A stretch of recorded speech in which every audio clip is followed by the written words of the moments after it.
दो लोगों की पहले हत्या हो चुकी है। उसके पहले चार क्या गुंडा राज करेगा। नमस्कार, पब्लिक टाइम्स में आपका स्वागत है और ले चलते हैं खबर की तरफ।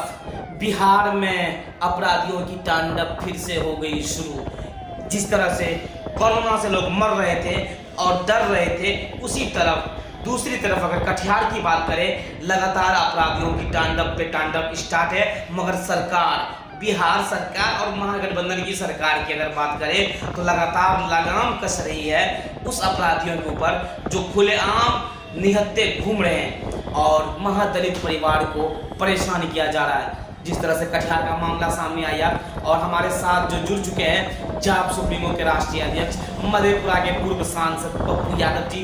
वो पप्पू यादव जो गरीबों का मसीहा है, लोग कहते हैं कि पप्पू यादव गरीबों का मसीहा है और हमेशा लगातार इनसे जब मुलाकात होती है तो आइए इस मामले में हम बात करेंगे पप्पू यादव जी से कि लगातार जो कटिहार का हाल है, जो कटिहार में अपराधियों द्वारा एक दो दिन छोड़ करके खुलेआम गोली चला के हत्या कर देना और वो ठाकुर परिवार के लोगों के ऊपर पप्पू यादव ने क्या कुछ कहा, आइए सुनिए। वो प्रोटेक्ट करती है और नेता संरक्षण देता है। एक एमपी एमएलए कोई बोलने को तैयार नहीं है अपराधियों के खिलाफ।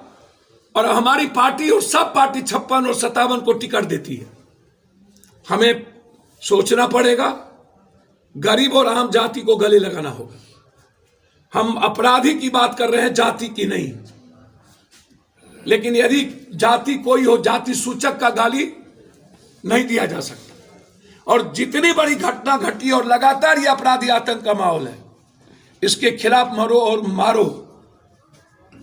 हम किसी को छेड़ेंगे नहीं। और कोई यदि गरीब और इस तरह जाति सूचक गाली देगा तो हम छोड़ेंगे भी नहीं। जो सरकार इनको इनकाउंटर करेगी, मेरे तरफ से 2 लाख का इनाम इसको दिया जाएगा। प्रोटेक्शन किसका है? सिंडिकेट कौन चलाता है? सिंडिकेट लगभग थाने, डीएसपी, बालू का, जमीन का। आप जहां भी जाकर के शहर में जाइए, वहां जमीन माफियाओं का आतंक, अराजक स्थिति है। पदाधिकारी हिटलर की तरह गुंडा, क्या गुंडा राज करेगा जो पदाधिकारी का गुंडा राज हो रहा है। सारा फोकलैंड और हवा किसका है? आप इसको उठा के देखिए। और नेता का पूरा संरक्षण प्राप्त है, नेताओं का पैसा इन्वॉल्व है। तो जो आतंक का माहौल है, लगातार घटना पर घटना, शहर में घटना, चेयरमैन को मार देना, आरा में 7 दिन के 10 हत्या, लगातार समस्तीपुर में 9 हत्या। कोई ऐसी घटना नहीं है जो आप देखेंगे तो आपको पता चलेगा कि कंप्लीट रूप से डर का माहौल है, दहशत का माहौल है। लोग सहमे हुए हैं। आम लोगों को आप देखिएगा तो जस्टिस का अब दियारा का मामला है। इसके पहले भी मनिहारी दियारा के इलाके में, इस इलाके में जो एक एमएलसी हैं तथाकथित बड़े पार्टी, कभी वो नफरत का आधार, कभी वो तलवार बांटते हैं, कभी हिंदू मुसलमान करते हैं। आतंक के ढेर पर, माहौल पर, और जो विभीषण बना हुआ है कुछ दलाल लोग यादवों में। कितने ट्रक ट्रैक्टर जला दिए गए डेहरी और सोन के नदी के बगल में, आरा के बीच में।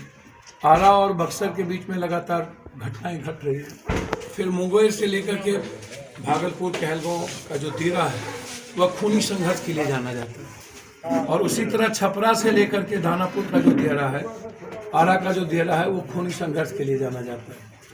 ये लगातार, और जो लोग मर रहे हैं मेरे ख्याल से या तो वो यादव हैं या निषाद हैं या समाज के पिछड़े तबके के लोग ही की हत्या हो रही है। दूसरा, इसमें कोई लोग नहीं है। एक घटना 5 बच्चे गायब है। 2 लोगों की पहले हत्या हो चुकी है। उसके पहले 4 यंग लड़के को गोली मार दिया गया। रोहित था और अलग अलग पिंटू यादव था, उसको कोई उस पर नहीं बोला। उसके पहले एक धूर यादव या चुटनरू यादव था जिसके घर पर गोली चला करके पूरा सब कुछ लूट लिया, उसके घर में डूब गए। लगातार उस इलाके में जितने दूर दूर तक जाति पूछ करके कि तुम यादव हो, उसके घर में ढुक जाना, मर्द को निकाल देना और वहां जाकर के रात में सो जाना, बेइज्जत करना। और दूर दूर तक यादव पूछ के, अनजाति पूछ करके यादव हो गोली मार देता है, बेइज्जत करता है, सारे अनाज को उठा के ले जाता है। और कोई बोलने वाला नहीं, कोई विरोध करने वाला नहीं। आजाद हिंदुस्तान के बाद जो जाति पूरे समाज को सुरक्षित करता था, हमने गरीबों को सताने तो देखा था, लेकिन पहली बार हम दुनिया में यह देखे कि गांव का गांव, एक टोला कोई होता, कभी घटना घटती तो हम समझ में आता। 20 किलोमीटर के रेडियस में जिस जाति का गांव है और दलित गरीब का, वहां पर ये कह करके मारता है। सर आप बिहार के अब बिहार में जो महागठबंधन है उससे पूछिएगा। सर आप बिहार के सीएम से बात की और लगातार जो है सरकार, सीएम साहब को मैं धन्यवाद दूंगा कि उन्होंने बहुत कड़ा एक्शन लिया, हमारी बात सुनी। उसके पहले भी वो बात किए थे।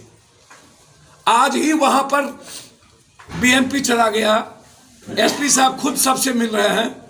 पप्पू यादव के जाने के पहले ना तो कोई फोर्स थी, दहशत का माहौल था। पानी में टुकड़ी टुकड़ी काट के बच्चों को फेंक दिया गया, पेट चीर दी गई।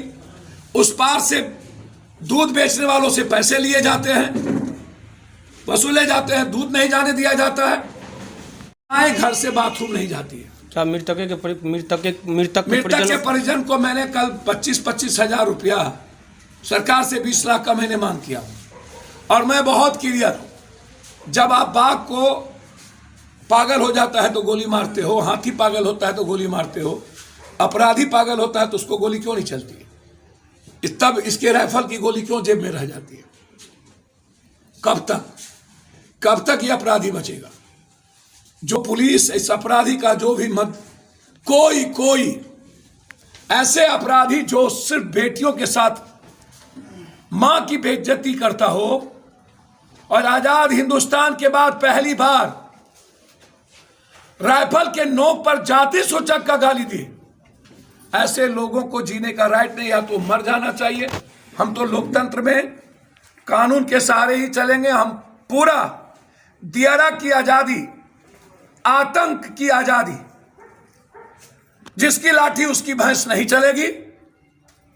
जमीन किसी का जोते कोई, बोई कोई, काटे कोई, पप्पू यादव के लाश पर अब करना पड़ेगा। मृतक के परिवार हम 11 तारीख को यहां पर वर्कर सारे सीमांचल और कोसी के साथियों को मैंने बुलाया है। हम बात करेंगे कि कब तक मेरी जिंदगी गरीबी की दास्तान पर, बीमारी की दास्तान पर, भूख के दास्तान पर सिर्फ हिंदू मुसलमान और जाति बैकवर्ड फॉरवर्ड के आधार पर सीमांचल और कोसी को देखा जाएगा।